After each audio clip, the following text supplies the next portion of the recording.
the drink. We're clicking to the environment. We're clicking to the environment. We're drinking to the environment. That's what he wanted to go for. No, Liar, Liar, and Ace Ventura were awesome. Very good movies. Oh yeah. I think he did a good role in Mask. Oh, The Mask? Yeah, that was a good movie too. That was good. And his what was he? He was the Riddler in one of the Batman. Series of movies, right? the guy with the green question mark. Yes. Yeah, him. Yes. I don't remember his actual name, but yeah, that was. Ed What? Digma. Yeah, was it the Riddler? Yeah. Gotcha. Yeah. Well, but there was 3 different series of Batmans in the sequence, because there's Michael Keaton, there's George Clooney. There's a whole set of different runs of the Batman series before they did the one with the one with the Riddler. I feel like I just was born after it came out. Tommy Lee Jones was Two-Face in it as well. Yes, That's he was. Yeah, I do remember that. He played a good one too. Oh yeah. Well, I did like Jack Nicholson's on the first one of that series that came out. Jack Nicholson being the Joker. Okay. That was good, but I don't know if I remember that one. that's probably the first when they started the series again of showing the movies. That's probably the first one. Okay. All right. Yeah. I still remember the one with the Riddler and Tommy Lee Jones being the Two-Face, and then which one was it? When what actor was the in the one Batman? He had the mask that looked like teeth on it and stuff. Oh, it was Poison Ivy and yeah, what's his name? the guy with the mask. Bane. Bane? I'm thinking of Bane. Yeah. Yeah. Yes. That's the one. What was that, like 97? I don't even know. If it was 97, wow. If it was in 97, I was 3 years old. Well, that's why I'm thinking you may not be familiar with some of the older sets of the Batman movies, but that's okay. Don't worry, this show is not sponsored by Corona. I just like. Oh, it's not one of those commercials about the official beer of the shower. Oh my god, that would be awesome if I could do that. With the line at the bottom says "Do not attempt" in the commercial. So. Oh, is that what they say? Yeah. Interesting way to do it. Definitely. Yeah, I wish I was sponsored by Corona. That'd be freaking awesome. There's always time. Definitely in time. Hopefully that'll happen. Get the sponsorship of the not the water bottle, the company that has the bottles that are biodegradable, made out of vegetables, and the 6-pack rings. No, that's from Corona. Corona actually came out with that. Right, like 2 years ago. I think. There's actually like a regular looks just like the regular water bottle, but it's made of vegetable fibers and things of that sort, so you can basically. Oh really? Toss it because it's biodegradable. It's just vegetable. Oh, that is sick. That's really cool. Yeah. Actually, speaking of biodegradable, because I was listening to a podcast today during work, and I think it was a TED Talk. I want to say, I forget, but anyway, because they were talking about the whole, banning plastic straw whole trend going on, save the turtles and whatnot. And I didn't really think about it this way, but it kind of opened my eyes to a different perspective. And they were interviewing this disabled woman, and she was saying that just because of every place that has jumped on the bandwagon of banning straws and stuff, it keeps her from actually just simply drinking a beverage. Right. Because I guess she's disabled from the neck down or something. I don't know what her story is. Right. But that's, by the way that they were having the conversation, it sounded like she just needs a straw to actually drink something. Right. And that I never even thought about it that way. Well, you know this, I think, from our past discussions. Anyhow, it's very often it's not an outright ban or something of that nature. It's to understand that there are certain steps to take, that you might have a certain amount of something that's not desirable, but you have limited use because you're trying to limit the negative impacts. So that's a good example of it too, because you've got to have certain products, plastic or otherwise, that have to exist if we expect to maintain certain levels and services. You could just say medical, right? Just medical devices, forget the emergency room, but in the case you talk about, you have to have that. And, so it's really weighing that versus, let's say, what people might consider inconvenience. You already know I'm ancient, so the fact that I grew up with paper straws, I know how to use them and all that, but they're not as simple as plastic straws. So you lose something, and that's people wouldn't be happy about. So. Yeah, true. And there's places on the Jersey Shore that have actually banned it, like they do it like upon request, right? Which is cool. And I since I work at Island Beach State Park as a lifeguard during the summer, they have their annual Beach Bum Festival, and there was this. I'm gonna shout them out anyway, but it's called Reef Straws, like reef, like REEF, and straws, right? And I actually bought a couple. They had like the really thick straws, and then the really the standard diameter straws, and they were all like stainless steel and then like colored and whatnot, stylish. And I bought 2 or 3, and I never actually had my own stainless steel straw. I've always had like the Yeti straws, the hard plastic ones, which are really cool too. But yeah, they were like, hey, do you want like a little bag, a little brush to clean it out? Like, all right. But yeah, it was cool. Shout out to them. But it's amazing how the whole plastic trend, plastic straws ban, plastic bags, whatever, it all started with pretty much the one, I think it was a couple fishermen on a boat, and then they found the one turtle, and they were trying to pry the straw out of its nose. That thing went viral. Right. My God, it was insane. And then all of a sudden this whole entire... Well, it's interesting too, because again, like I say, I'm ancient, you know that. For us going on the beach as kids, I can't pick a year or a time and say this is when I noticed it, but between cigarette butts and straws and other debris on the beach, it was fairly common, whether it was on the beach or not strewn across the entire beach, but you'd find it in the beach area, you'd find it in the waves. And you didn't necessarily think twice about it. It wasn't thought of to be a major problem, and it wasn't so frequent, so overwhelming. It didn't really say, hey, we should probably stop this. It's just like, oh, it's just some trash. It's not like... Right. You'd say, okay, well, we'll pick it up, we'll clean it up. It's not invasive to your beach-going activity. Right. The amount just wasn't to that point to say, wow, we got to do something about this. Somebody left it, let's pick it up, let's clean the beach. You didn't think of it as the overwhelming problem, whether it's in the New Jersey or in the country or around the world. You didn't really have that broader perspective. Yeah, exactly. Yeah, and it's 'cause I'm part of Surfrider too, and everyone's doing beach cleanups. There's so many nonprofit organizations doing beach cleanups or this or that, which is awesome. Don't get me wrong. Oh yeah. Because we go to the beach, at Jersey Shore, wherever, Florida, wherever. But it's the one thing as a lifeguard, myself as a lifeguard, it's upsetting.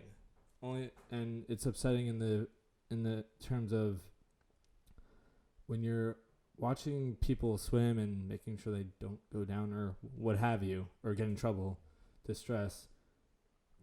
It's upsetting to see everyone just leaving their trash behind. Right. Because I understand there's some beaches that...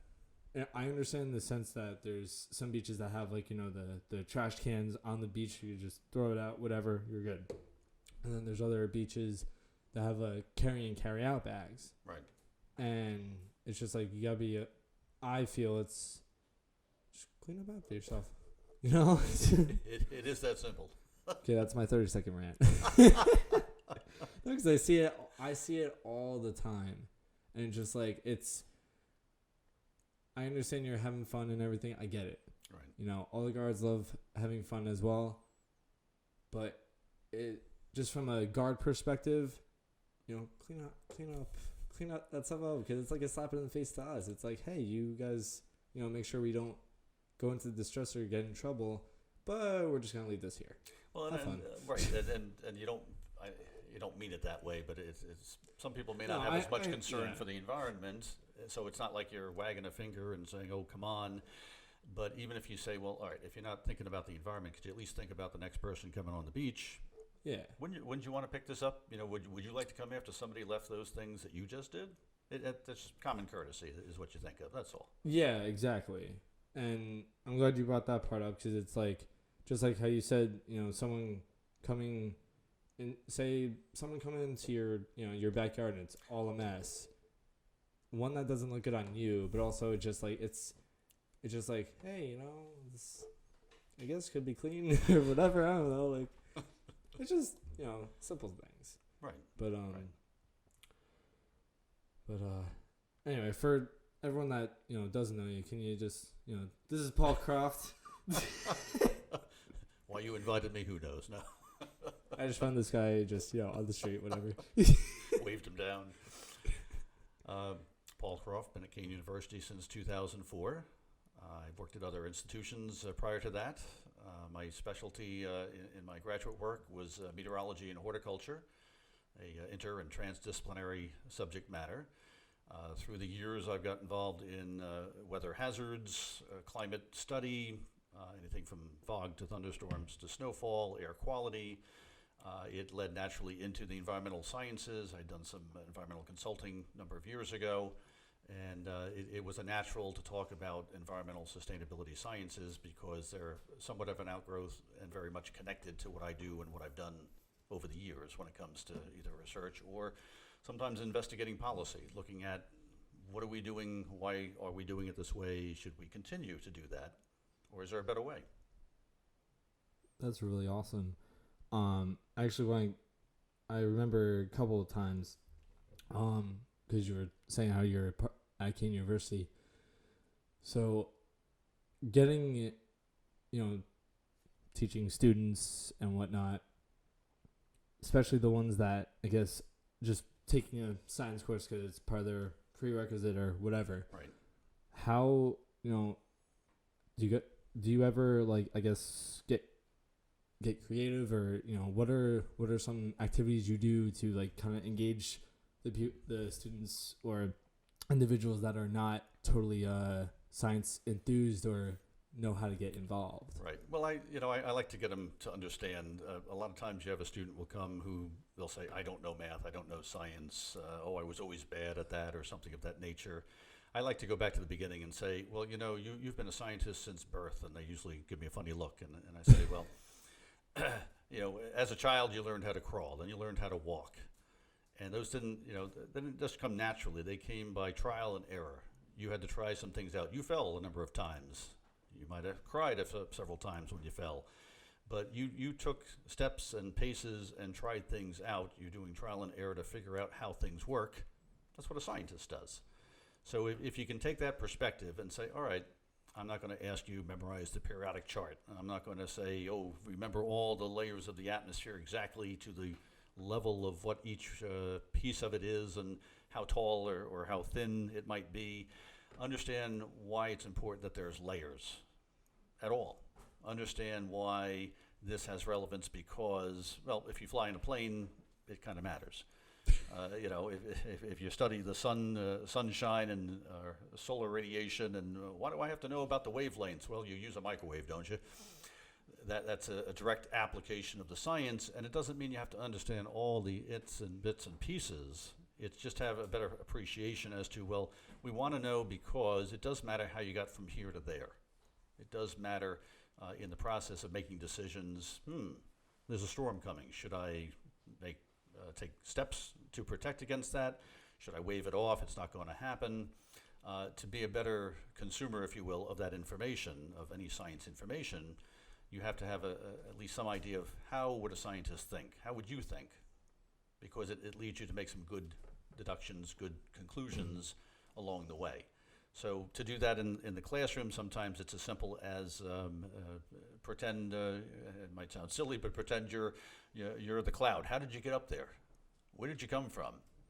And realize, well, you might have been the dew on the grass in the morning that summer day, and then you evaporated. You got up there higher in the sky, and it got cooler, and you condensed. You became a cloud. Oh, darn it, I was going to say it was magic.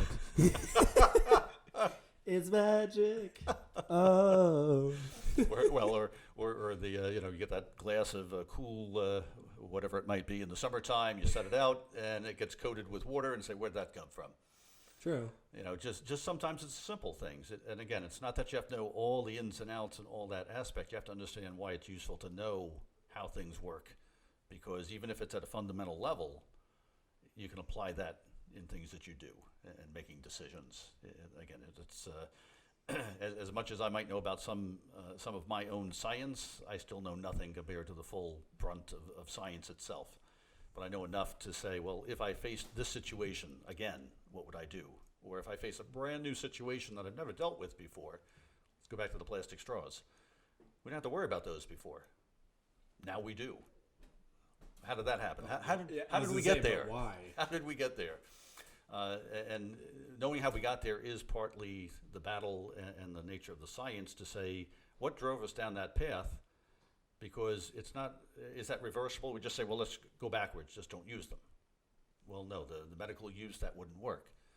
So what took us down that path, is there another way to do it? Is there another way to engineer a solution? Well, I'm glad you brought that up, just because, everyone's about sustainability. I mean, this podcast is sustainability, the drink sustainability. But is it, I guess what I'm saying is it like important? Well, first off, let me backtrack really quick. The word sustainability, everyone hears it just about every day, at least once. Right. And being a professor of sustainability, how would you define it?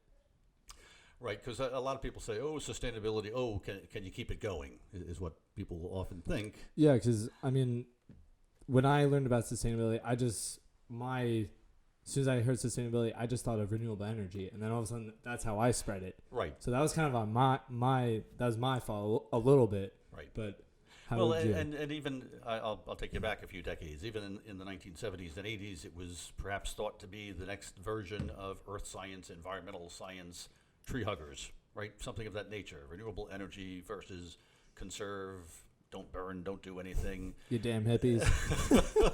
and that's like the farthest from the truth. That's not the point. And again, so if you take what a lot of people think sustainable, oh, can we keep it going?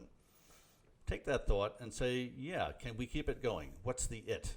In sustainability science, it's society, it's the environment, it's the economy. Okay, can we keep it going? Can we keep society going? Well, are we doing the right things to protect ourselves, not just from hazards, storms, but from ourselves of destroying the planet, right? Or destroying our local backyard, right? Something of that nature. Can we work on that? Can we keep it going so that it's pristine, it works, it's fine? That's what we're looking for, let's say, from a societal point of view, because we'd like to all, live in the same world and have the equal opportunities to do things. Yeah. So if you say society, keep it going, okay. So there's some things that we can do beneficial for everyone that hopefully won't harm other people and potentially won't harm the environment. Why don't we want to harm the environment? Well, because that's the source of the resources we use, whether it's building houses, building bridges, whatever it might be. We make use of those raw materials that the earth provides. And in the process of making those, there's a pollution process involved. Okay, well, can we do that in a sustainable way that says, can we keep it going? There's some people who say, well, you know how China is now with air quality. Oh yeah, their air quality. That was basically the U.S. in the 1960s before the Clean Air Act and other elements. Does it mean our air quality is perfect in this country? No. Is it better? Absolutely. Are there ways we can improve it? Certainly. There's been a variety of legislation over the years. Things have improved. That's good. We have more efficient engines, machines, the use of fuels. Okay? So if we know we can keep society going, we can say, all right, we want to protect the environment. It's the source of our materials.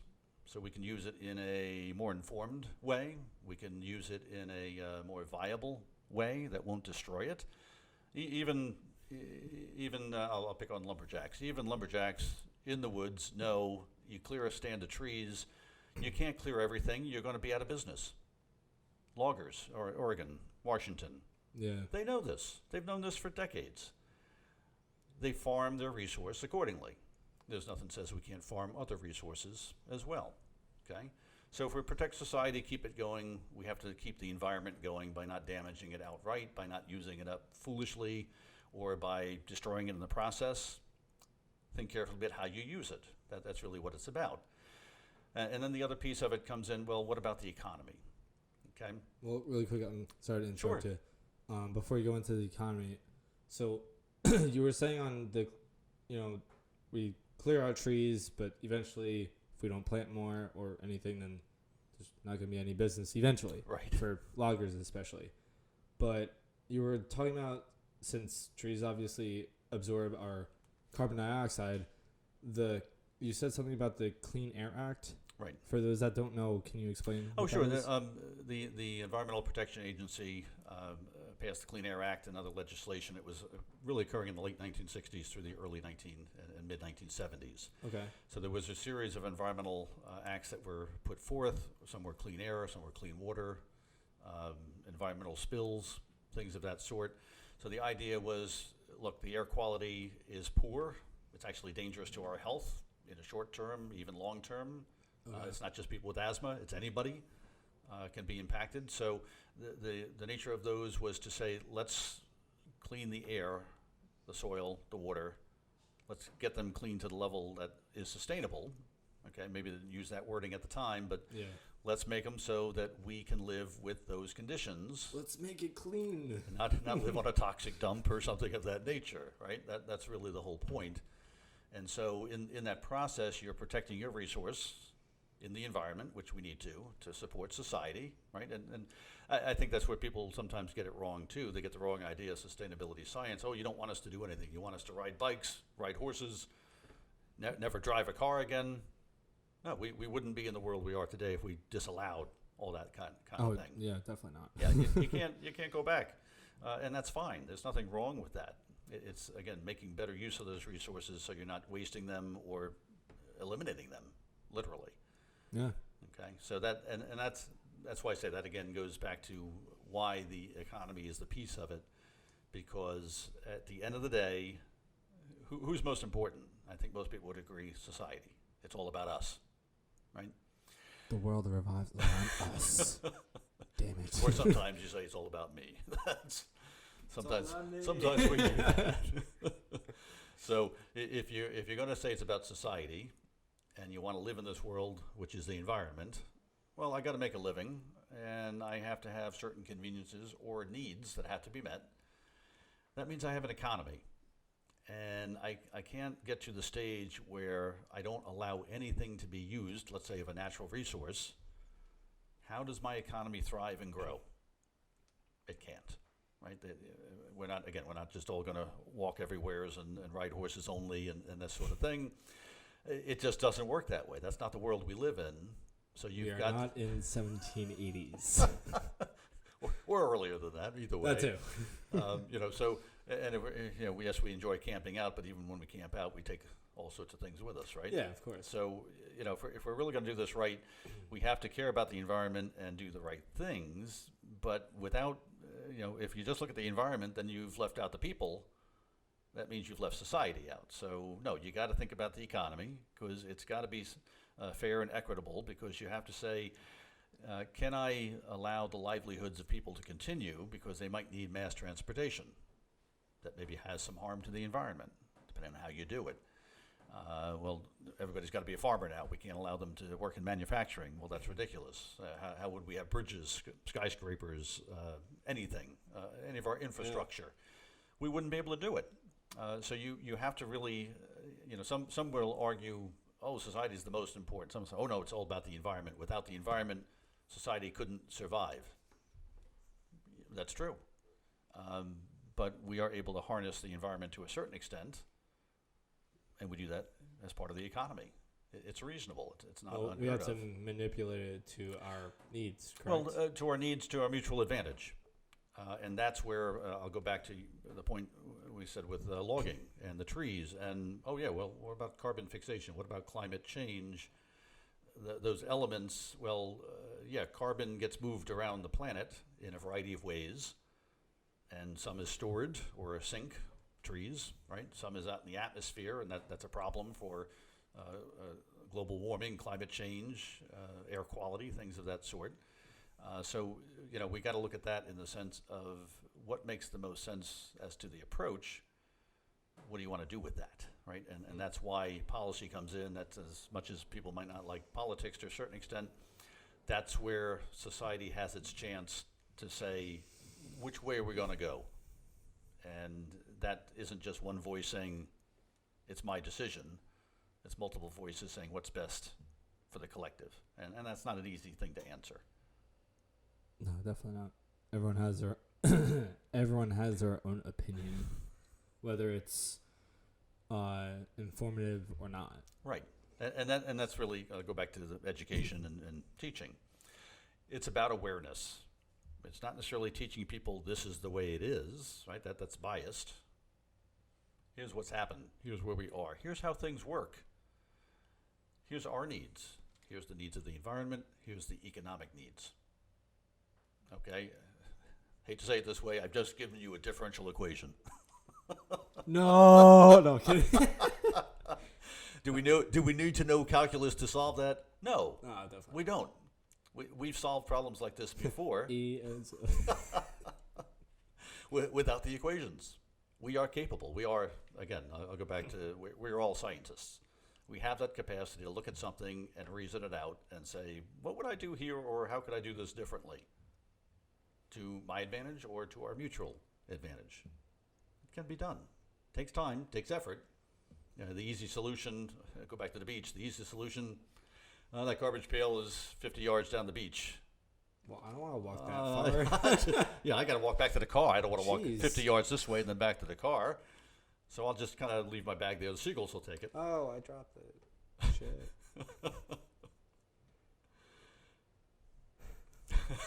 Something like that. No, that part I don't know. But no, those seagulls are ruthless. By the way. Oh yeah, yeah. I like all the time so far on the beach. I just see them they'll swoop down and grab a sandwich out of your hand. Yes. Totally going on a tangent right now, but yeah, let me get back on it. But so you were saying on an economic standpoint, and I remember you saying that it's up to the distributor, so to speak, but it's also up to the consumer. Right. So you said that we all have the power to change that, or we all have a voice to change that. Right. But how do we use the voice? Like for people that are like, oh, well, I'm just one voice. What would I do? Right. And I think there's two ways to look at it. One is you say, well, am I actually getting, or in that economy, am I going after things that I really want, or that I think that I really want? Are they achieving the ends that I want to get? Have I really thought about, well, if I get this and I consume this, what's the refuse look like? What are the materials? Have I really thought about the impact from that point of view? That's one. And that goes back to my theme of awareness. Do you really know what you're doing and why you're doing it? Just that introspection can give somebody a chance to say, is this right? Or is there a better way, right? That's one aspect. So I think that awareness is important, because then it takes me to the other side, which is, okay, well, what can you do as an individual? The classic example that you'll hear people, well, I went and I picked up and I cleaned up and I turned down the street and there's a pile of debris in the road. I can't pick up the neighborhood. Well, no, you can't. But it's a multiplication force. If you say, well, hey, if I'm picking it up and at least one other person sees that out of 10, then I've got two people picking it up. Okay? We're not making the problem go away overnight, but No, it's definitely giving people pause to say, wait a minute, that person picked something up, I can do that too. And then the 9 out of 10 who aren't picking something up, well, let's say 4 of those, hey, he's picking that up. Hey, did you see that? She took that over there and got rid of it. She cleaned it up. Suddenly they start thinking they get the awareness, right? And it truly is. It might sound a little crazy, but it is a grassroots sense where you're just really bringing it up from a neighborhood, a community, a society that says, do we really care? I'll go back to, I'll go back in time again. First time I ever went to Toronto. Time travel. Toronto. No time machine, huh? Darn it.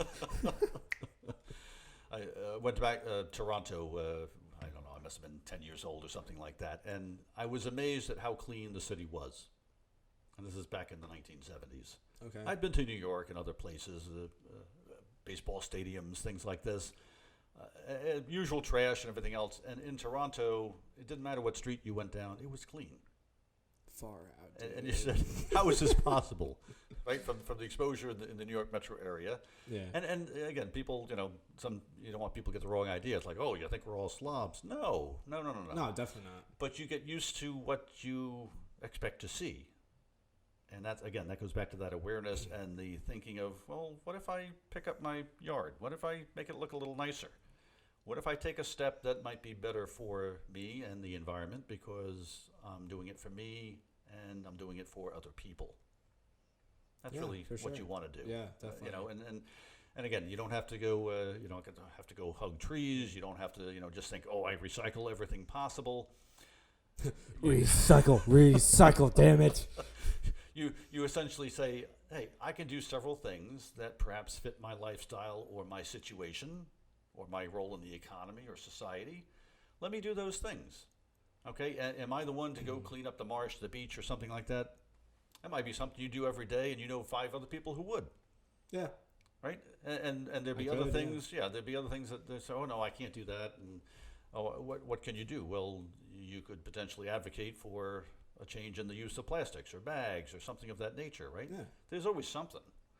And there's plenty of options that people can pick on to say, well, you know what, let me forward on this one. Let me ride that one because it shows that I'm aware and it shows that I care, that I want to do something, not just for me, but for other people. That's a good point.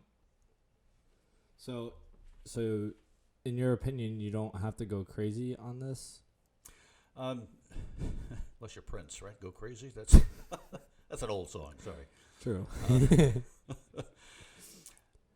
You don't have to go crazy because we'll use the analogy of pennies, right? I don't care, it's 100 pennies, 1,000 pennies, they still add up to the same amount of money, okay? So whether it's one thing you do or 10 things you do or 100 things you do, some people are able to do more, some less.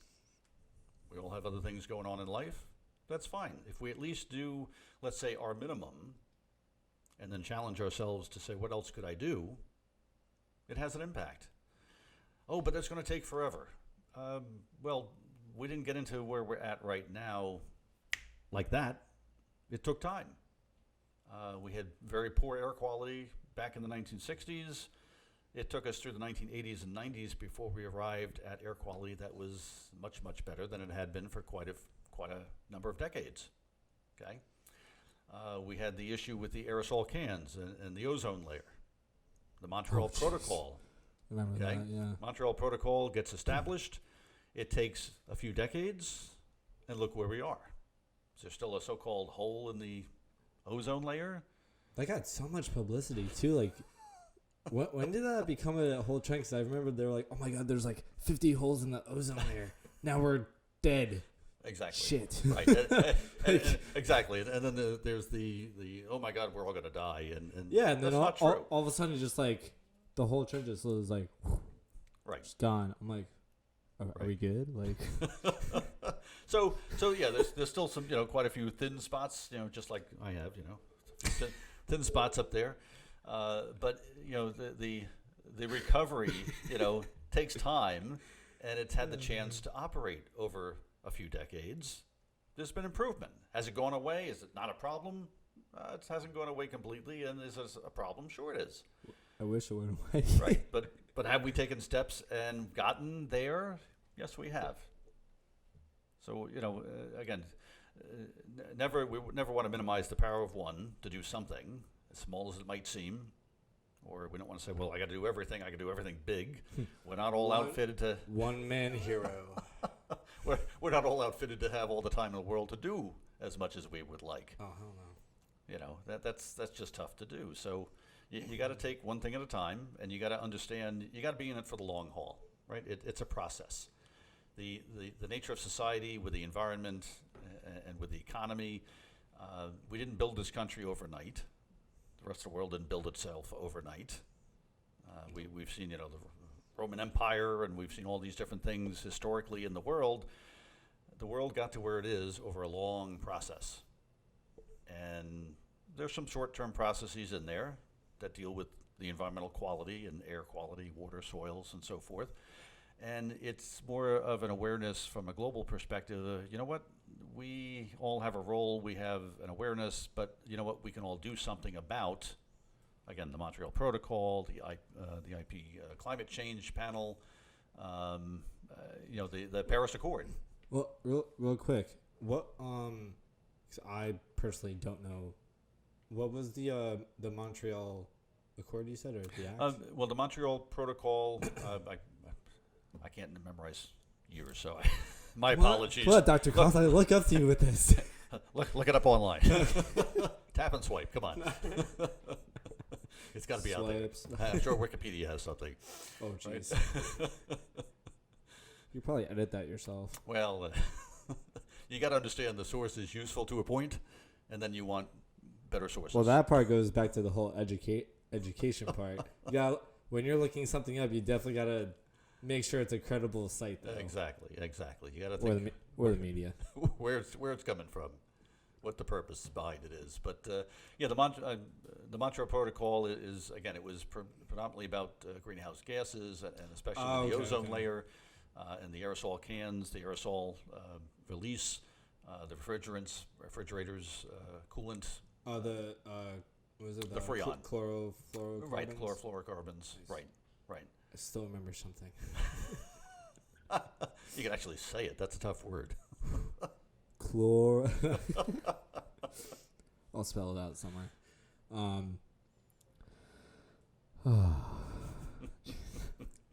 Chlorofluoro CFCs. Much simpler. Yeah, right. So, I was actually reading briefly before you came here. There was one of your articles was mentioning the was it SOBS? SOBS? Right, SOBS over Can you the climate. I've written a few pieces over the years on, and I usually put them up on LinkedIn. He's kind of a big deal, just saying. I don't know about that. But I had a piece on the Paris Climate Accord. I had a couple of things about El Nino. We're all going to die. Type of people tend to think you hear El Nino. It's just not that simple. But El Nino creates the Mavericks in California too. Just saying. I don't surf or anything. You never know. Well, the when it comes to SOBs over the environment and climate change, it literally is that. When I wrote the piece, I really had a part 1 and a part 2. I just never quite got to the part 3. I've been wanting to put the part 3 together, but just haven't got there yet. And it really reflects on the nature of science almost being criminalized. Really? Science being demonized. What do they know? And we hear that all the time when the weather forecast goes bad. Oh, what do they know? They're right half the time, wrong half the time. Wish I could be paid at a job like that. It's really not that simple, as I think you're aware as well. But demonizing science or to wave a hand and say, well, science studies all these things, well, that's not true. I usually liken that to going to a mechanic. Oh, your transmission needs an overhaul. Oh, what do you know? It probably just needs an oil change. Now, I'm not a mechanic. How would I know? Yeah. And that's very similar. Could I go see another mechanic? Sure, I could. Mechanic tells me the same thing. It's your transmission. Oh, you're full of. The other guy said that too. I'm going somewhere else. You get to the third one. Your transmission is shot. How many times does it take before you wake up and realize and say, well, you know what? Maybe they're right. I've gone to 3 specialists. Well, I didn't trust the first one. Well, the second one, I don't know. He's been in business long enough. Well, the third one, all my friends say the third one really knows what he's doing, right? When do you get past a point of return that says, I should believe the science, right? And if you don't like the mechanic story, I usually say, well, how about you go, to a surgeon and, there's a tumor on the brain. We got to do some surgery. Oh, you don't know what you're talking about. What are you, a brain surgeon? Yes, in fact. Actually, that's why you're here. In fact, maybe. In fact, she is. So, how many brain surgeons do you have to go to and question their ability? And I think that's wrong because again, whether it's the mechanic or it's science, we live this world on a variety of assumptions and principles, and we believe certain things. We all tend to believe in gravity, right? You I would hope step so. off a cliff, you're going to fall. It's going to happen. So I think it's the reason why I'm standing in place right now. I hope so. Right? Nobody seems to mind that. But when you look at science and say, well, they just don't know what they're talking about, that usually to me speaks of, well, then you're not thinking process. You're not thinking as a scientist. And again, we all have that ability to think as a scientist. So what's a scientist do? They study, they examine, they take data, they ask questions. Well, like you said, they trial and error. Right. Correct? Right. And when people ask questions of scientists, let's say whether it's global warming or anything else, that's what people should do, ask questions. Because scientists, by their nature, are supposed to be skeptical. They have to prove to themselves that something's working. Right? It's not just good enough to say, I want to prove it for society. They're supposed to prove it to themselves and to other scientists. That's the whole point. Okay? So if you demonize science and you say, well, we're just throwing that all out the window, where are you left? You're left with making decisions for society that are economical only, and that presumes then that your environment can withstand anything you put it up against, and that you can use all the resources in an unlimited fashion. You can strip mine, you can do all sorts of things, you can frack, right? You can do whatever you want, and no impact. It's not going to hurt us. Love Canal, other toxic sites, these things hurt. They cause pain to society. They cause a cost to society. Not just people's lives that are ruined, but the medical costs that come along with these sorts of things. We're spending money on things we shouldn't have to. That should make you pause to think and say, maybe there is a better way to do this. How can we be sustainable, keep it going? Well, I'm glad that you actually brought that one point up. Is like, we all pay taxes. You, I, your wife over there pays taxes. Everyone pays taxes. But it's almost one of the things I was talking to my friend about a while back. I was just like, we were talking about taxes, whatever we were talking about, and money came up. I'm like, yeah, I pay taxes. I have a pay stub. It goes right there. It tells me the abbreviation, whatever. I'm like, what is that though? No, like, I'm being serious. Right. Like, it just goes back. It's just like the same thing as like, hey, I'm eating a grilled cheese sandwich. How did that cheese be made? Or, for all you Italian food lovers, Big Z, chicken parm, veal parm, whatever. How was that made? Like, how did all those ingredients come here? Right. You know what I'm saying? Like, or one of my friends from when we were in college, it was I'm sure you probably remember Malcolm, Jen, all them. Yeah. They went to China for the summer, I think it was. Right.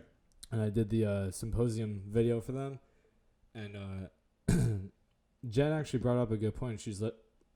They were working on the farms there, and she was telling me when I was interviewing her, she was telling me how it was interesting to it opened my eyes to see where my food comes from, or help me think about that, and I'm sure we all know that most of our food is probably processed, and then there's you're like, okay, this is processed, but I'm still eating it, right?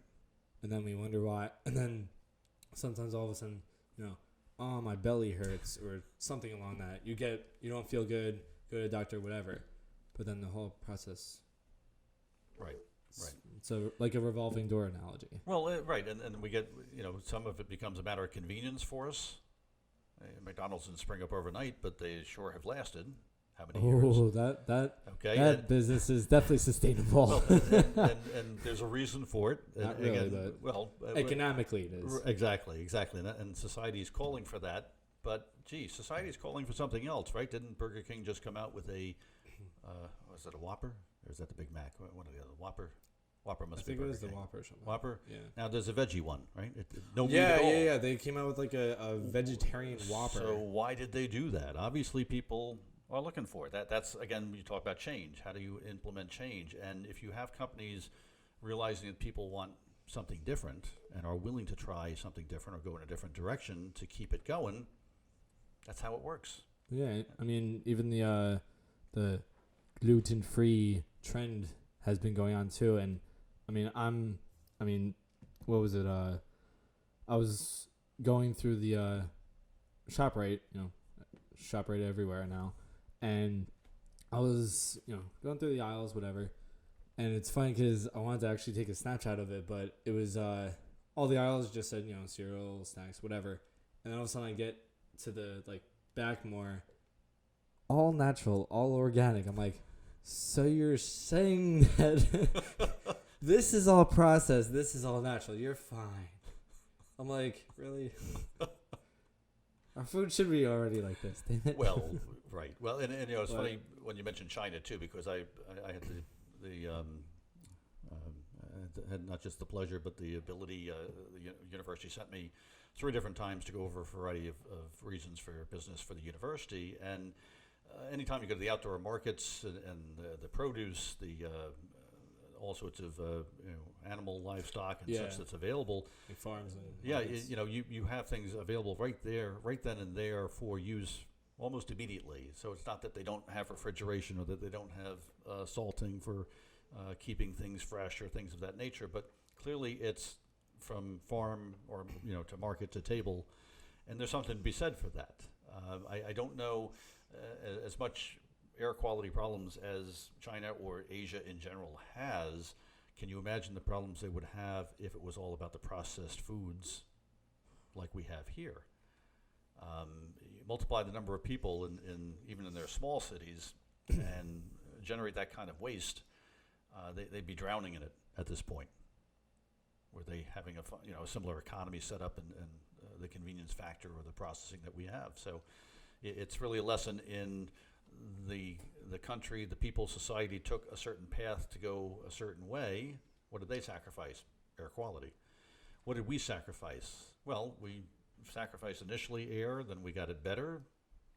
What are we sacrificing now if we don't take certain steps or go in the right direction? So maybe it's a long-winded way to come back to my sobs over a climate in danger. But again, once we demonize science and say it's not a part of the equation or discussion, we've just lost a big component that might help us solve some problems. We didn't get to the moon just by hoping or wishing it would happen. It took quite a bit to get there, and it's amazing what we have today because of that. But countless simulations. If you take that one step further, though, and say, okay, well, if you throw science out the window, and then we're going to determine policies strictly on economics principles and what we think society should do, I think history has record of those sorts of societies that ultimately fail. They more or less destroy themselves because there's nowhere to go. And it's easy to look at, let's say, people's in their own country. Let's say they go through the forest areas, they go through the marsh areas, they farm it, they do whatever they want, they clear cut trees. They either have to keep going until the supply runs out and keep moving, or they have to eventually new ways to do what they want to do. Once you run out of the trees, well, son. Yeah, but can't they replant them and stuff? Well, they can replant them, but then somebody would have to turn around, son. This is good. I know we cut all the trees down, but in about 30 years from now, you'll have some trees you can cut so you can build that house to retire in. Right now, you're out of luck. Right? That's kind of where we're at. We're saying if you throw the science out and then you're going to say, let's go forward and use as at will. Let's just use what we want when we want. Don't worry about the impact, because 30, 40 years later, we'll replace it. We'll come up with another solution. Something better will happen. What about who has to live through those 30, 40 years? What do they do? It's just, not that simple. It's something you can't say, well, just wait. If you say that, you're not being equitable or fair to people. Doesn't really sound feasible. Right. And once you do that to society, what does it make society want to do? Revolt. Yeah, because there's, everyone's saying like, oh, well, I want all this to live for my grandkids and their grandkids and whatever. And it's just like, how do we get to that point? Because there's some people that are just, there's some people that either, don't know, so they don't know and don't care, or they don't know enough to, I guess, go about it, if you will. Right. And I'd say more often than not, I find it's don't know enough about it. Yeah. And that goes back to the awareness. It goes back to, so if I do this, this is bad. Yes, it is. Why? That's where the role of the scientist comes in as a communicator. Well, if I do this, you said it's going to be bad. Why? Now, if the scientist walks into the room and says, well, the XYZ of the ABC, you've just wasted the time, right? You got to come in and say, well, you got to simplify it. Yeah, give me the analogy that explains it to me in words I can understand. English, dude, English.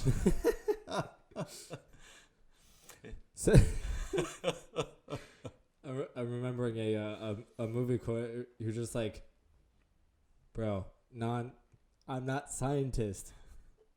Plug it in, you go boom. Oh, okay, cool. And sometimes it is that simple. I mean, yeah. I'm not trying to make fun of anyone. Right. I'm just like, if you can understand it, then cool. Right. And for those that make fun of you for understanding it that way, screw them. But it also goes to, like, for example, lifeguarding. When Island Beach has too many rules in my opinion, but they make rules, we follow them, we enforce them. Right. And there's a rule that actually says, we don't allow life jackets in the water. So every time we see life jacket come down, we go down. And we're not just like, hey, you can't wear a life jacket. Okay, bye. We actually talk to them, because then, one, we're educating them, right. And two, they cooperate more. Right. So what happens is that, we explain, reason 1, 2, and 3, and then majority of the time they're like, oh, okay, thanks for telling me. And actually, perfect example, I did that. I was talking to a gentleman, and he's like, okay, so you're telling me that my son can't wear a life jacket. Okay, cool. But, another lifeguard has told me that exact same thing and then just walked away. Can you just please explain to me why? I'm like, okay, sure, no problem. So I'll tell everyone. So life jackets are for, swimming pools and calm waters, like lakes, pools, that kind of thing. Right. For one. Two, if they're in the water, they can't go through the wave as good, like especially during a shore break, or really any waves in general. It could actually, they're prone to neck and back injuries. Right. And I don't know about you guys, but I don't want any little kid to have a neck or back injury. No. We've had plenty of them this summer and in the past too. And the third thing is, it's actually a false sense of security. Right. So and what do I mean by that? If you or one of your loved ones has a life jacket on, they're in the water, and all of a sudden they start moving because of a rip current, but they don't know that until all of a sudden, they're watching themselves go out, get into the feeder current, and then they come right out to the ocean. Next thing you know, they're looking all the way down, and they're like, oh, that's the beach. I should probably go in now. And then they start swimming. They right. tire themselves out. They just sit there. Right. And then when the lifeguards has to rush out, do a rescue, get you now. Right. So, no, sense of security. No, but I really like that analogy, because that's similar. I'll go back to what does scientists know of what's going to happen, and that's where it really is the duty, though, to come back and say, well, these are the reasons. Right? Don't give me the equations. Don't give me the figures and the books and the graphs and all that kind of thing. Just simplify. Here's the basic idea. Well, you should evacuate. Right? Why? There's a storm coming. Yeah. Well, I've not evacuated before. I've had storms come in. I'm good. But the storm is different. Oh, so it's stronger. So what? They've said that before, and I was fine. Exactly. So at some point, again, whether it's the brain surgeon, the mechanic, whatever it might be, what's it going to take to make that decision? And where did they get to? Because it was true even in Katrina and days after, and in other storms ever since. We want to write down your Social Security number on you, because if we find your body, we want to know who it is, right? You get to that point. Jeez. How do you convince somebody at some point to say you need to take action without sounding that you say, well, I know what's better for you? Well, the minute you say that, you're doing this now and you're going to like it. You might as well just be like, here, I'm going to leave you alone because I'm going to say something bad to you right now. Or you're going to be insulted by what I said. Well, and I'll bring it back to society. I mentioned early on about policy.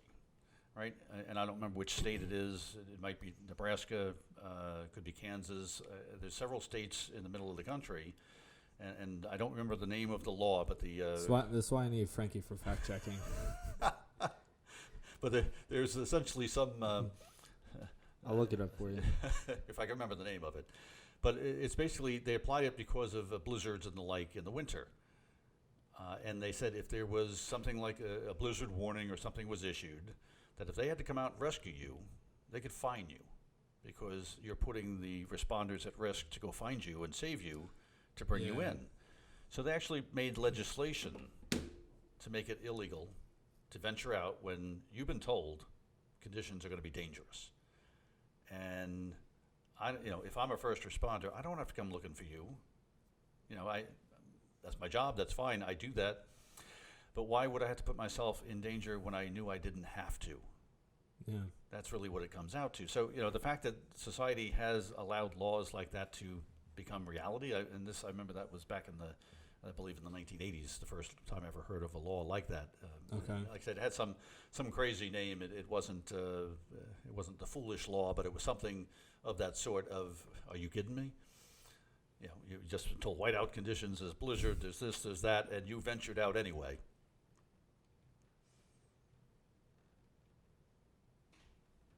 I'm going to see if I can find it really quick. No, that's not your name. Yeah, because I think if I could think of the name that was associated with it, but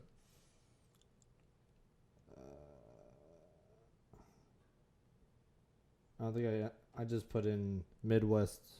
Oh wait, that's might be why. White out law. Nope. I don't think I put it in right then. Like just search. I just put it in survey. Obviously, I'd have to look it up and try to remember which state it was in. But I'll find it later. You try to be practical. That's the point. That's society working with the environment when it does bad things to us to say, hey, if I can avoid getting stuck in it or getting hurt by it, wouldn't I? And for things like that are up close and personal, it's usually more obvious. For things like sustainability and, well, what about fuel choices? What about meat products? What about the processing and so forth? Yeah. Those aren't so immediate, right? Those aren't things we look for. Oh, this might damage me now. We're human. We live in the now. Oh, I'm hungry now. Oh, what am I going to do tomorrow? What's happening now? What am I going to watch? What am I going to surf online? What am I doing now? And, well, yeah, I got to work tomorrow. I've got these, this weekend I'm going to catch a couple of the games, the NFL. Sure. Yeah, I've noticed that a lot. Like, I mean, sometimes I am too, like we all are, but there's a lot of my colleagues and friends are very much short-term thinking instead of long-term. And but that's human survival, right? I'm not saying I'm not. We're just born. saying, I know. We all are. It's just we're born that way. It's meant to be that way. Everything's instant. Right, but we do have the ability, other than the other animals on the planet, to use that thing up here, right? The brain. reason it out, right? It only takes a few times, going in the deep end of a pool and realizing you can't swim, that you say, I either need to learn how to swim or I need to not go in the deep end of the pool. We do learn. We have that capacity. You have a problem, either get a couple solutions and pick from them. Exactly. And then you say, okay, and what's right for me, right? If I feel comfortable in the water, in the waves, maybe I'm frolicking in the waves all the time, but maybe I know some people who, they're scared, don't matter how big or small the wave is. They don't know where the bottom is. They'd rather be in a pool. Hey, that's fine. More power to you. The comfort level, but that's also understanding your own personal limitations, and that other people have other limitations. Understanding your skill level. Right. Of treading water, whatever it may be. We had, and this goes back to, I've reviewed some papers over the years, hazards and the like, and there's something I think it was the Texas National Weather Service came up with in the 1990s, turn around, don't drown.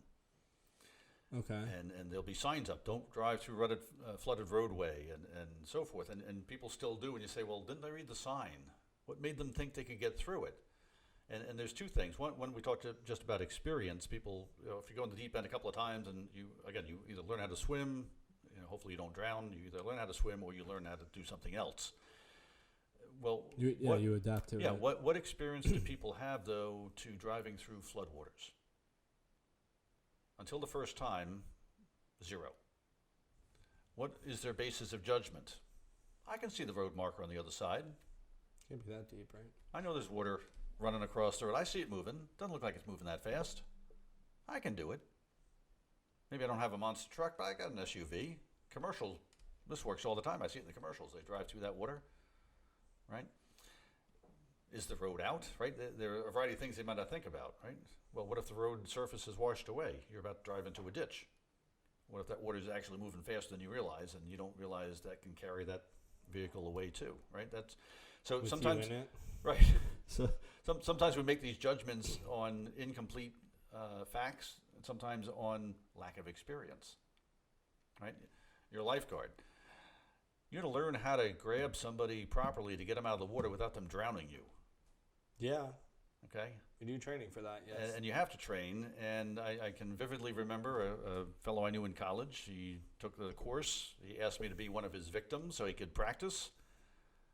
I did just, he just said, well, do whatever you want, because you're pretend you're drowning, whatever. Yeah, to kind of simulate the real situation. Well, I gave him what he wanted, right? Because I don't know. I got in. I must have thrown my head back. Must have clocked him in the head. Next thing I know, that's fun. Yeah. Next thing I know, he's somehow he got underneath and everything else. Next thing I know, not strangling me. He's got his arm around me and everything else, and we're going back towards the end side of the pool. How the hell he got there and did that, and made it happen? I have no idea. That's why he trains. Yeah.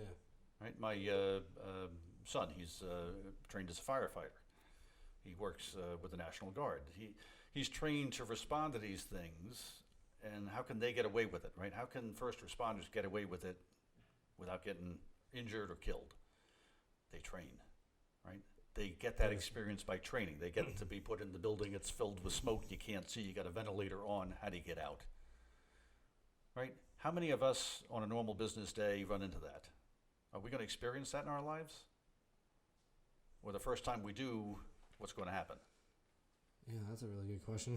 So, so like I say, it's not to be morbid, but these are examples that, again, I think still goes back to the idea of sustainability science too, because, okay, well, you say the global atmosphere is warming. Oh, but it was really cold that last winter day, and we had all that snow. And if you experience it from that perspective and you don't take the totality of it, you haven't trained in, let's say, the atmosphere or climate, you're judging it based on faulty information or incomplete facts or lack of experience with it. Again, I'll go back to the mechanic, back to the brain surgeon. Okay, do I want to do my own brain surgery or fix the transmission myself in the car? No, I don't know how. Oh, I'll look it up online. I'll figure it out. YouTube-based. More power to you, right? Is that going to keep it going? Is that sustainable? Is that really what we're trying to do? That's just another way to look at it. Yeah, definitely. Excuse me. Well, that also goes to oh crap, what the hell was it? I was gonna say there was a situation that I actually ran into where I just can't remember it though. It was because you were talking about the mechanic, and then you were talking about knowing the facts before lack of experience and everything, and it's oh god, what was I about to say?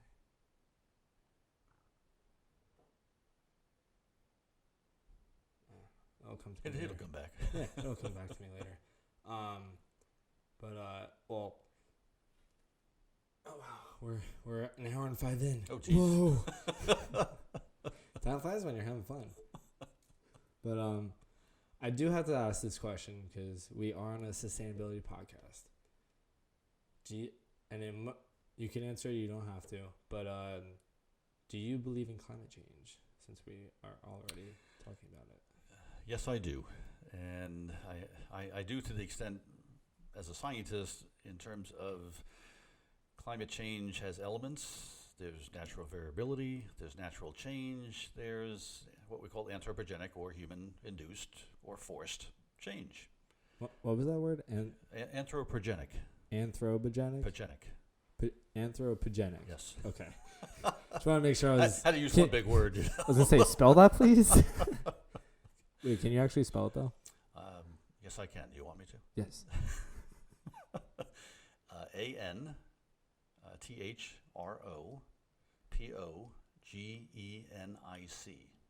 Cool. Anthropogenic. So human genesis, essentially. Okay. Human derived, human built, human made. So I Human say that. influenced. Yeah, I say that for a variety of reasons because, again, there are things that cause climate to change naturally. There's things that cause climate to be variable naturally. But all I usually have to do is remind people what happened, let's say, to the state of New Jersey when the first settlers moved in. They clear-cut trees to build places to live and to farm the land. They changed the landscape. Yeah, we were gatherers. Right. Anytime you change the landscape, you've just changed the local environment. Look at a field. Now it's a parking lot. You think that field is the same in the summer sun when it's a field of grass versus a parking lot? No. It's different now. It's fundamentally different. Oh, but where did the asphalt come from? Oh, the rocks and minerals, and yeah, but they were underground. You've moved them. You've changed the landscape of the earth. When you do that, it changes how the earth and atmosphere interact with each other. And you've created a situation that you can generate not only more heat, but you can retain more heat. Well, do we mean heat that's only temperature? Well, heat is contained in the atmosphere a couple of ways, right? If you have moisture in the air, moisture means you're retaining a lot of heat in the atmosphere. Yeah, you got a lot of insulation from the sun. Right. And it's either absorbed, reflected, oh, what's the other one? Transmitted or that's scattered. You remembered? Half of it. Rats. My education is out. Anyway. But see, that's the thing. It's once you change the landscape, you change the rules, things are going to behave differently. Put new tires on the car will behave differently. Put new brakes on, it definitely behaves differently. Oh, yeah. Right? Those brakes are definitely sensitive. So anytime you make a change in the system, it's going to change the outcome. And let's say, let's go to the human body, right? Oh, I'm going to, from now on, I'm just going to eat salad. Okay, I'm not going to eat all these other processed foods.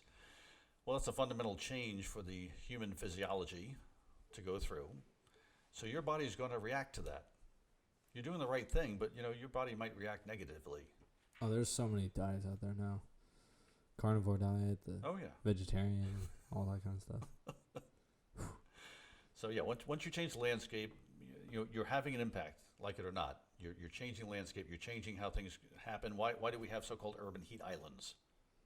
The name explains what they are and why they exist. Oh, but the Earth's not covered by cities all over. It's covered by lots of things. It is. But we've also, again, clear-cut trees. We've strip mined. We've done a variety of things. And this is not passing judgment on things that have happened. This is civilization. This is what society has done over many centuries. Okay? Right or wrong, it's what happened. Can you take steps to halt or reverse that? That's the question, right? Ultimately, that's the question. And if you say, well, okay, so I want to worry about global climate change and global warming, and I want to work on that solely, I would put it to you or anyone, well, that's not enough. That's important, but you know what? You want to do sustainability. That captures the essence, because doing sustainability gets you where you want to go on improving or eliminating or reducing climate change. It actually gets you further in all fronts. It gets you everywhere, is because it talks about everything. No, that's definitely true. Real quick. Cling to the environment. Definitely. Yes. Been waiting all show for that. But I actually do have another question for you. It's pretty complex in my opinion. But so we talked about how we touched on the Paris Climate Agreement and the Montreal Act, all that kind of stuff. Why do you think, so the US and Europe, right? Everyone's saying that, factually, that Europe is ahead of us in the renewable energy industry and, pretty much we're using a lot less fossil fuel energy and production, creating a better, cleaner society for everyone. Right. My question is, based on your knowledge, why are they so ahead of us? Why can't we? Because we're the powerhouse of the world, quote unquote. But why is that? Well, one thought I would share that I don't know that people would agree with this, but I tend to look at the European side of the house as they've been neighbors for a millennium. They've been living next door to each other for many, many years. They've been through 2 world wars. They've been through all sorts of empires and destruction and the like. It doesn't mean that they love each other perfectly, but they've had to live with each other for a long, long time. They can better see common interest, in my opinion. I think they can better set common goals because, it's to their benefit. They've seen what scourge has come upon their areas, whether it's famine or blights or anything of that nature. And they've said, we have limited resources in our areas. We have international treaties and work with other countries, but there's only so much to go around. How do we be more self-sufficient, keep our people, our society going, and also the economy, and be more self-sufficient so we don't have to rely on others? That's not a bad thing to do. And when it comes to the American scene, sometimes it's all about being self-reliant. We're pretty good at that. We've done that since the beginnings of the nation. Why can't we do that? We do. We would want, or should want, to be self-sufficient in energy and the like. We can do that. We've got the technology. We've been a leader in from the global sense for quite some time, but we're not taking advantage of it. Right? We have certain abilities, but other countries have moved forward because they see the global climate change as something legitimate, something to respond to, something that if they take these steps, it should help that, while at the same time it's helping them help themselves. So they're doing it not just for environmental reasons, they're doing it for economic reasons. Oh yeah, society, at the end of the day, they're doing it for themselves, but they're doing something that's useful to the environment, something that's going to help their economy. Yeah, because I always see it on news or wherever, and it's just they, scientists or, environmental companies that are very well known, they're always there's going to be more plastics in the ocean than fish by 2030 or 2050, something like that. Right. Or, the environmental crisis is not going to be reversible, after same years like 2040 or whatever the case may be. But it's just like, you watch the news and, some things, in my personal opinion, you got to really question what they say. But it's also like when you're listening to it and everything, is it, like you said, is it really that hard? Like, and you said, no, it's really not. But I feel like the media and also, whoever's doing the press conference, what other, corporation, discusses it in public and everything. Like, why is it that hard? Or why are you displaying it to be such a task? Right. And, it's not that there's not disagreement among people.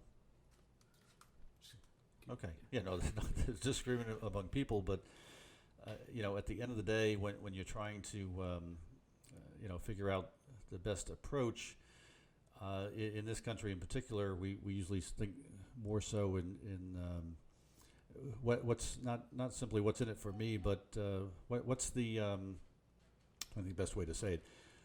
What's the driving force?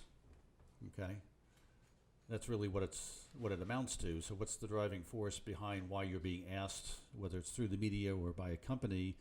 And we're human nature. We tend to start thinking that somebody's got a hidden agenda. Somebody's doing this for another purpose. And when we get that sense, there's a lack of trust. Once the lack of trust is there, then it's easy to say, well, they don't know what they're talking about, or they're trying to force this upon me. They want me to do the following, but they won't do it.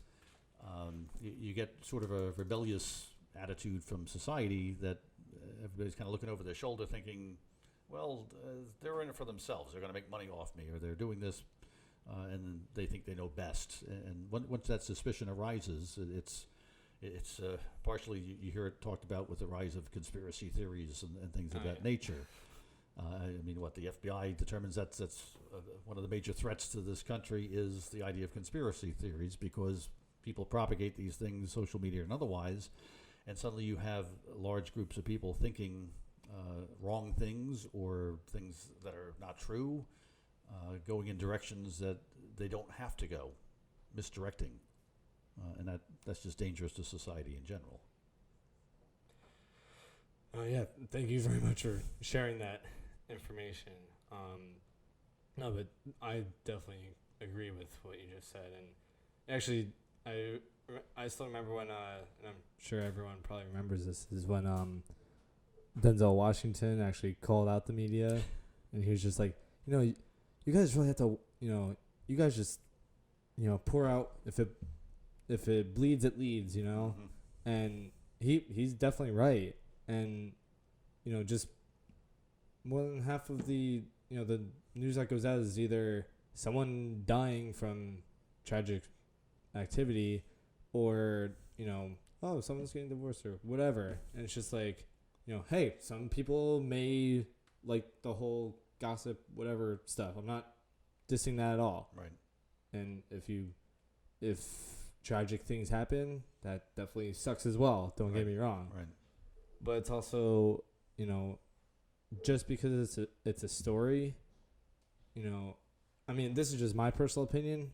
Everyone has their personal opinions, whatever. But,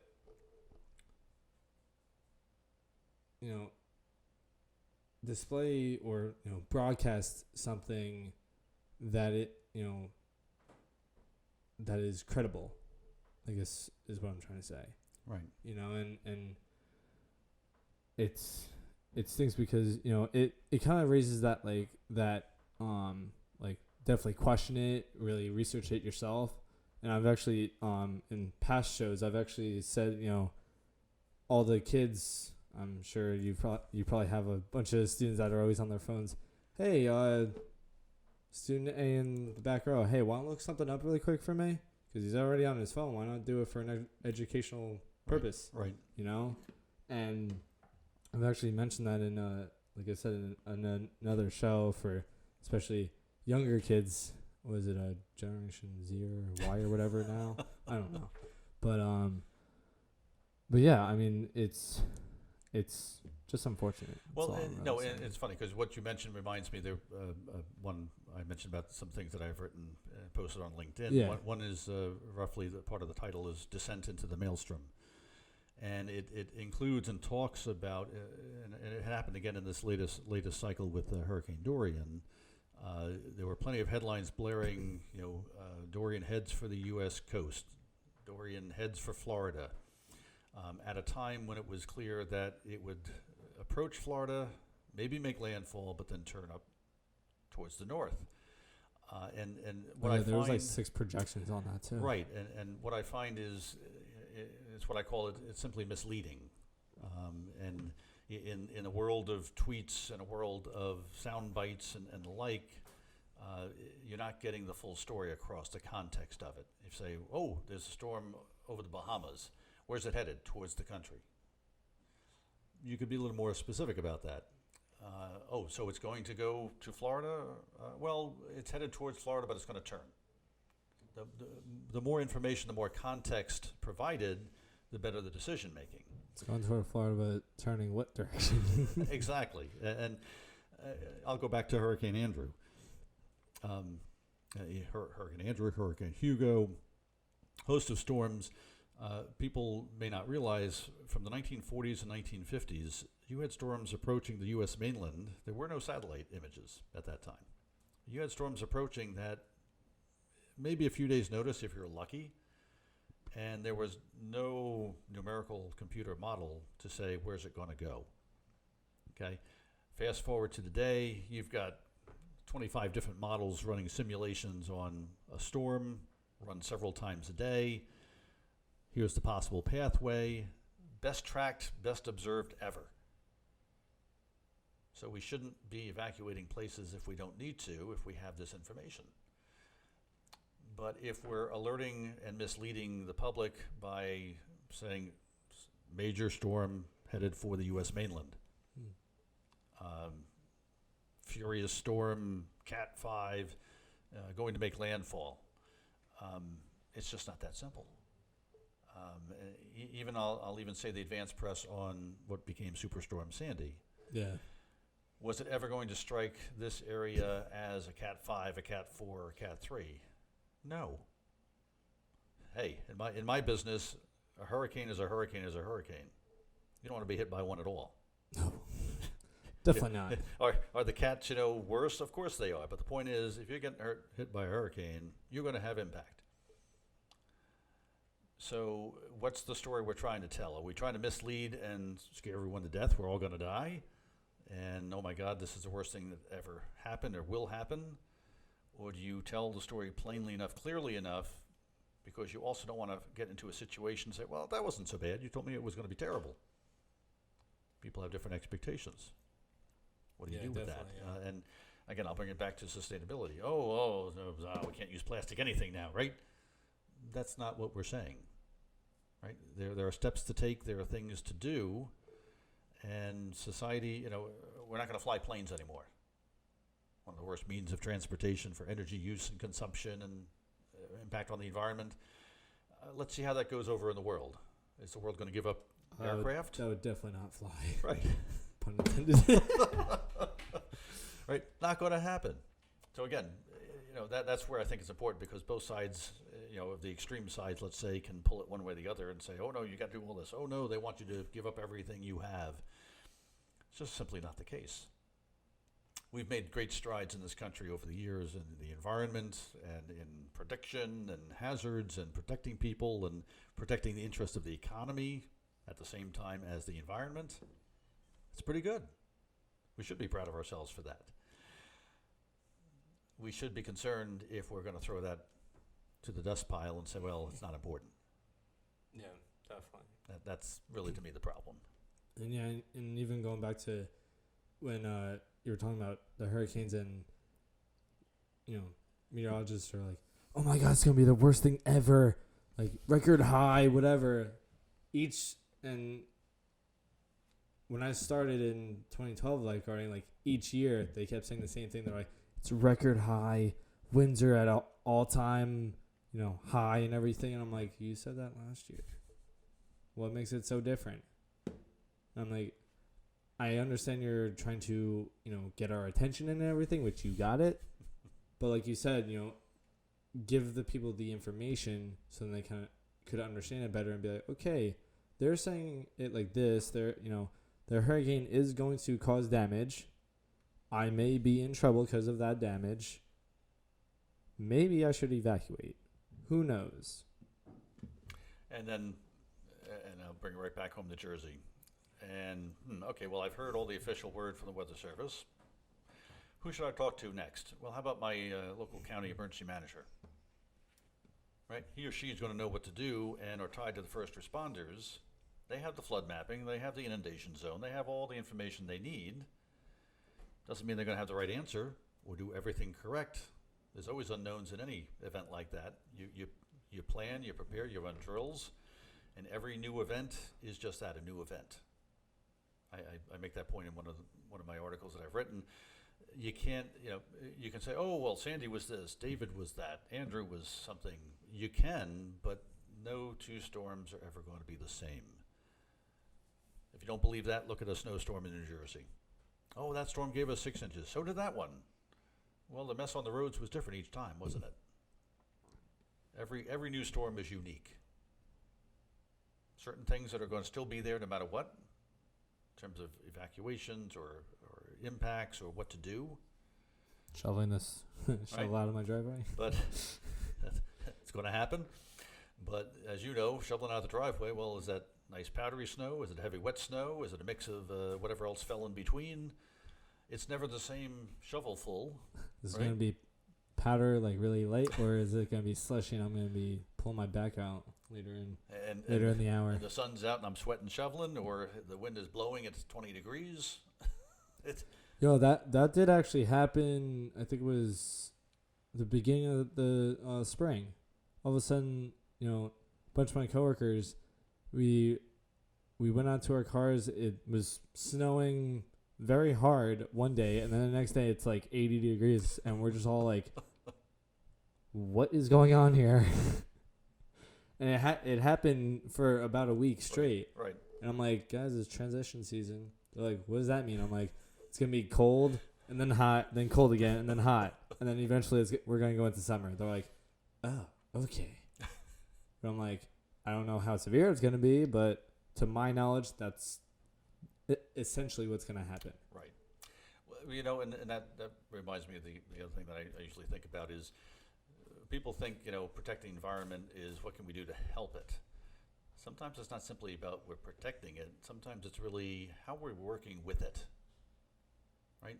What are we doing with the environment we have that really lines up and makes more sense? Because if we're, let's pick on the wetlands in New Jersey.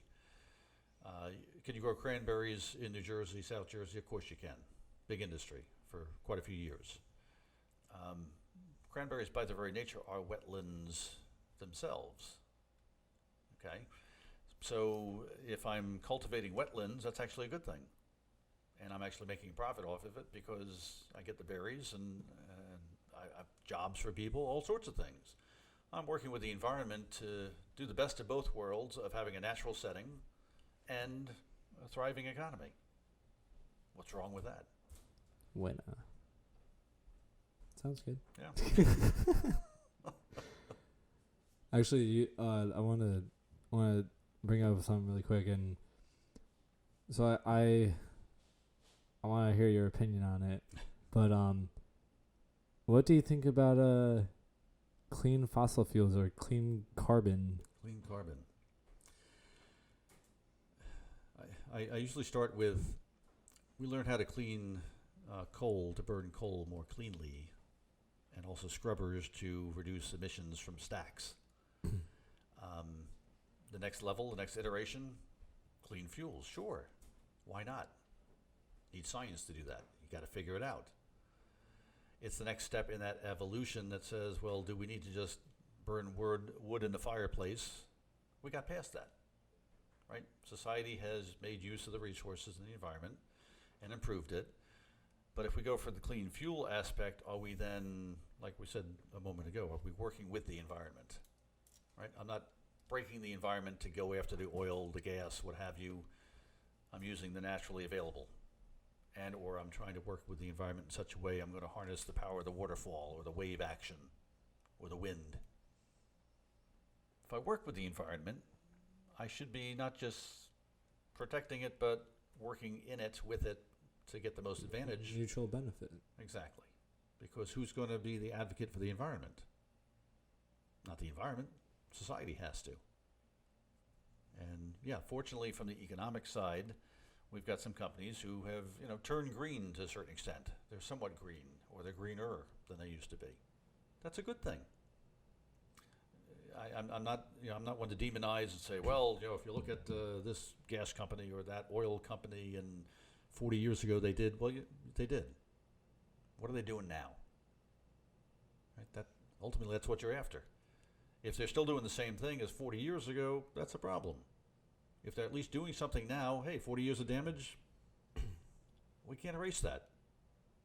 I'm not going to stand there and look at it. I'm going to move forward and say, what can I do to make things better? Absolutely. Yeah, I like it. And one other final thing I want to ask you, because I remember, I think it was part of the documentary Gasland, and so we were talking about earlier in the show how we were talking about, all right, I'm just one person. How can I make an impact, or how can I influence, make my community better, right? And part of the documentary was talking about how certain companies were polluting the environment around a community, causing illnesses, respiratory problems, what have you, etc.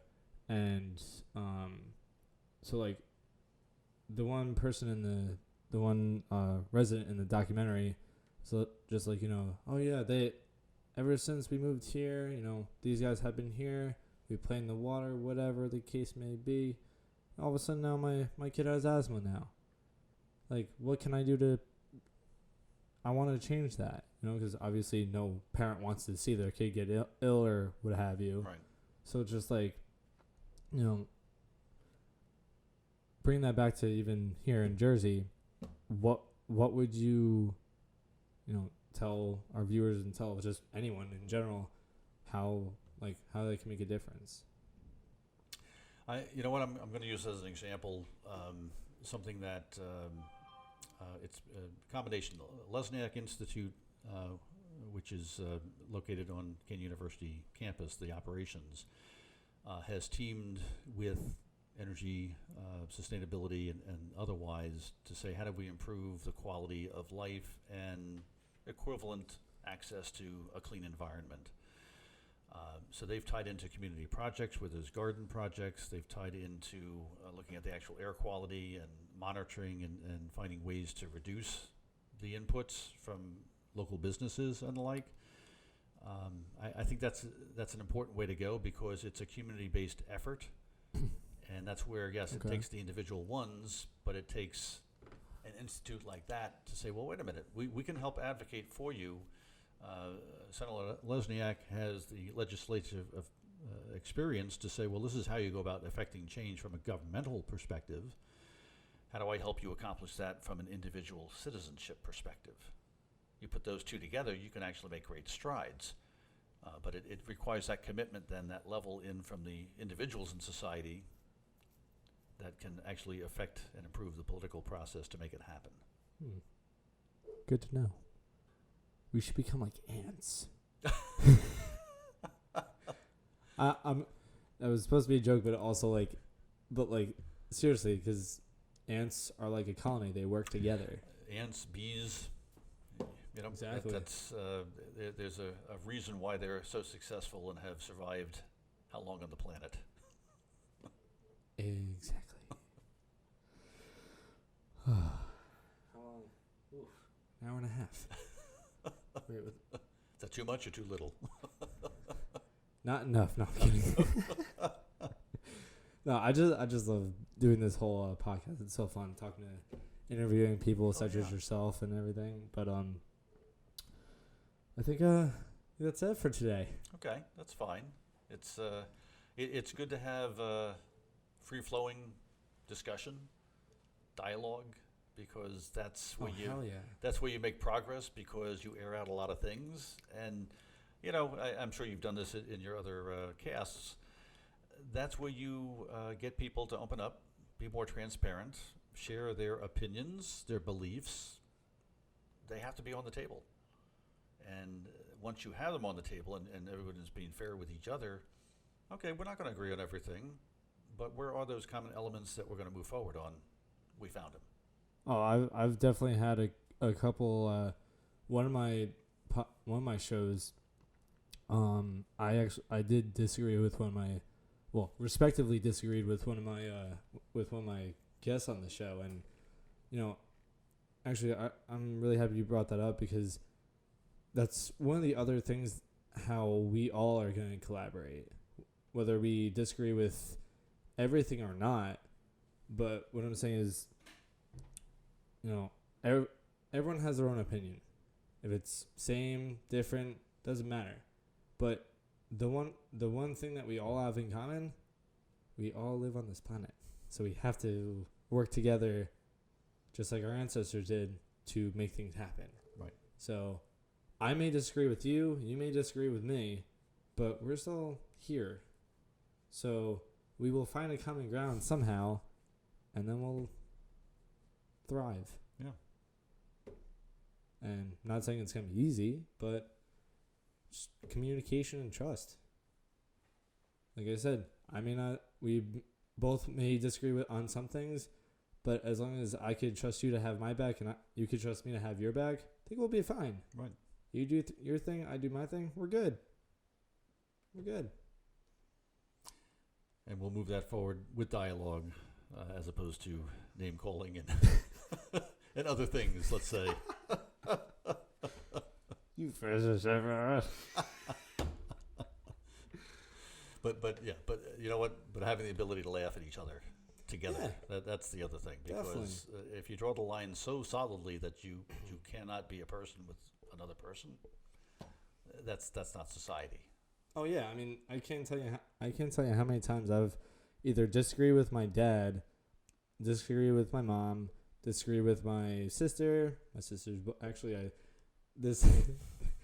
still remember an instance when he was actually on the show early on, but me and my sister's boyfriend were having a huge full-blown discussion on a certain topic, and he was like, "Oh no, that's not right. You're wrong, blah, blah, blah." And I'm like, dude, X, Y, and Z is not this, blah, blah, blah, blah, blah. And I'm like, look, disrespecting. I'm respectfully disagreeing with you, but I appreciate us still talking. I actually thanked him after the discussion we had, because then we went to the fire and also just relaxed. But our discussion had to probably go on for a half hour to an hour. Right. Because all of a sudden everyone started going out of the backyard and everything. But yeah, we disagreed hard on this one topic, like I said, but we were fine. Well, and again, it fully shows how deeply individuals feel about it. Exactly. And are involved in it. Yeah. That's commitment. That's good. Oh, he believed in every single thing that he was talking about, and I did too. But it doesn't mean I'm going to be like, dude, sleep with one eye open later. Like, you know what I'm saying? Like, no. I respectfully disagree with his position on the topic that we were talking about. Right. And that was it. Right. So, but on that note, let's clink one more time to the environment. We'll take it and we'll work with it. Exactly. Sustainability is a wonderful thing. And on that note, have a great evening, everyone. Dr. Paul Croft, ladies and gentlemen, on the drink. And we're out.